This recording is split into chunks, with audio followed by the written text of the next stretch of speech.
আমি এখানে চাউলের গুঁড়া নিয়েছি 1.5 কাপ। আর এগুলো চেলে নিব। চেলে নিলে তাহলে আর ভিতরে যে চালগুলো থাকে ওগুলো কণা কণা থাকে ওগুলো আর থাকবে না।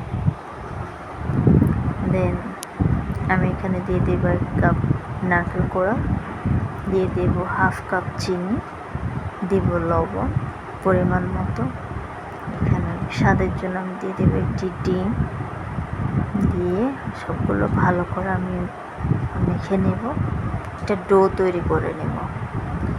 আপনাদের যদি পানি লাগে আপনারা পানি দিতে পারেন, আবার পানি নাও লাগতে পারে।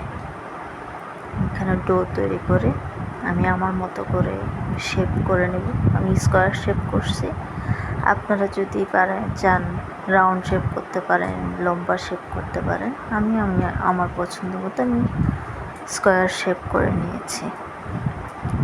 পিঠাটা আসলে খেতে অনেক দারুণ, অনেক মজা। বানিয়ে দেখবেন, বুঝতে পারবেন। আমি এখানে স্কোয়ার শেপ দিয়ে দিয়েছি।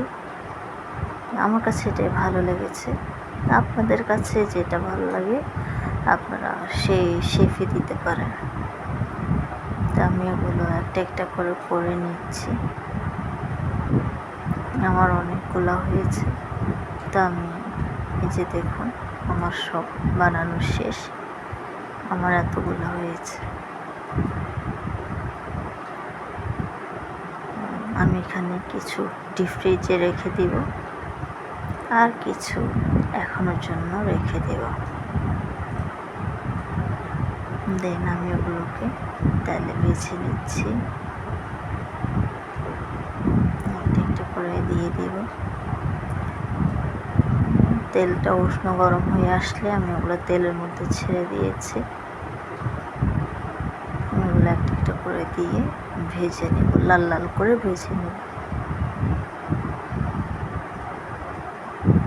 দেখতে পাচ্ছেন আমি হাই মিডিয়াম আঁচে রেখেছি জালটা। এগুলো একটু লাল হয়ে আসলে আমি ওগুলোকে উল্টে দিচ্ছি।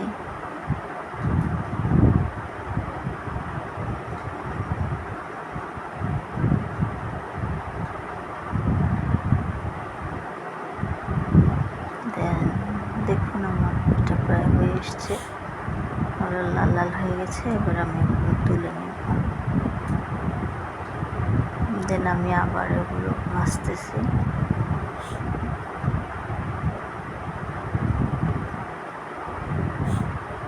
এগুলো এরকম লাল লাল করে আমি ভেজে নেব।